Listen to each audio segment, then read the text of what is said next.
అన్ని టైంలో మన ఇంట్లో బాస్మతి రైస్ అయితే ఉండవు కాబట్టి నార్మల్ రైస్తో వెజ్ బిర్యానీ ఎలా చేయాలో చూపిస్తున్నాను.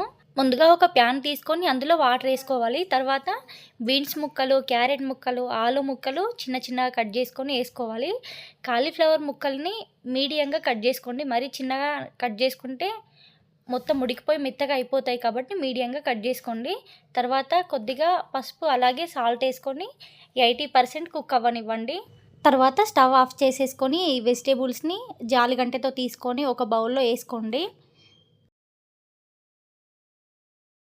ఒక బౌల్లోకి తీసుకున్న తర్వాత వెంటనే నార్మల్ వాటర్ని ఇందులో పోసుకోవాలి, లేకపోతే ఇంకా ఎక్కువ కుక్ అయిపోతాయి వెజిటేబుల్స్ మొత్తం.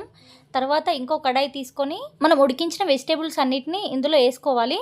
అలాగే మనం నార్మల్గా బిర్యానీలోకి ఏమేమి స్పైసెస్ అయితే వేసుకుంటామో వాటన్నిటిని వేసేయండి. మీకు ఆల్రెడీ ఒక గిన్నెలో చూపిస్తున్నాను కదా, వాటన్నిటిని వేసుకున్న తర్వాత ఒక 2-3 పచ్చిమిర్చిని ఈ విధంగా కట్ చేసుకొని వేసుకోండి. అలాగే ఫ్రైడ్ ఆనియన్స్ని వేసుకొని పసుపుని యాడ్ చేసుకోండి.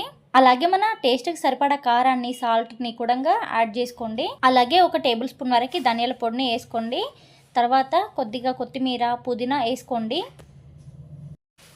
వీటన్నిటిని వేసుకున్న తర్వాత ఒక కప్పు వరకు పెరుగుని యాడ్ చేసుకోండి. లాస్ట్లో ఆల్రెడీ మనం ఆనియన్స్ అయితే ఫ్రై చేసుకున్నాం కదా, అందులో ఆయిల్ మిగిలి ఉంటుంది కదా, ఆయిల్ని ఇందులో వేసుకోండి.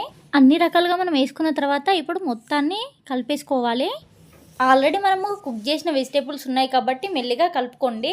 మనం వేసుకున్న మసాలా మొత్తం వెజిటేబుల్స్కి బాగా పట్టే విధంగా కలుపుకున్న తర్వాత నేను అల్లం వెల్లుల్లి పేస్ట్ని ఫస్ట్లోనే వేసుకోవాలి, నేను మర్చిపోయాను, లాస్ట్లో వేసుకుంటున్నాను.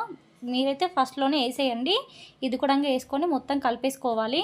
కడాయి సైడ్లోకి మొత్తము కారం అంటినట్లు కనిపిస్తుంది కదా, అదంతా తీసుకుంటూ అందులోనే వేసేసుకోండి. ఆ విధంగా ఉండడం వలన మాడిపోతుంది మనము దమ్ చేసేటప్పుడు. అవసరమైతే మనము ఒక క్లాత్తో కూడా తూడ్చుకోవచ్చు. ఈ విధంగా మాత్రం అస్సలు చేయొద్దు. ముఖ్యంగా ఒకటి చెప్పాలంటే కడాయి మనం మందంగా ఉన్నది తీసుకోవాలి, లేకపోతే అడుగంటిపోయి మాడిపోతుంది.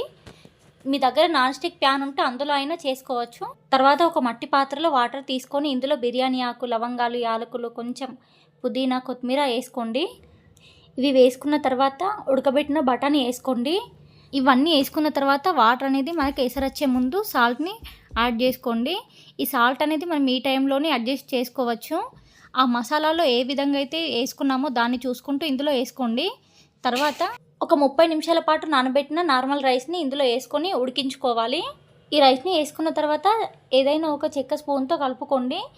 ఆల్రెడీ మనం వేసుకుంది నార్మల్ రైసే కాబట్టి వేరే స్పూన్తో కలిపినట్లయితే ఇరిగిపోయినట్లు అవుతుంది కాబట్టి మనం ఈ విధంగా చెక్క స్పూన్తో కలుపుకోవాలి.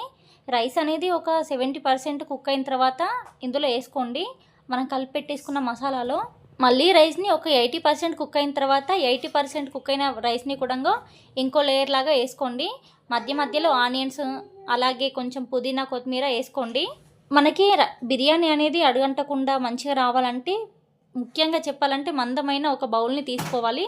నాన్ స్టిక్ అయినా పర్వాలేదు.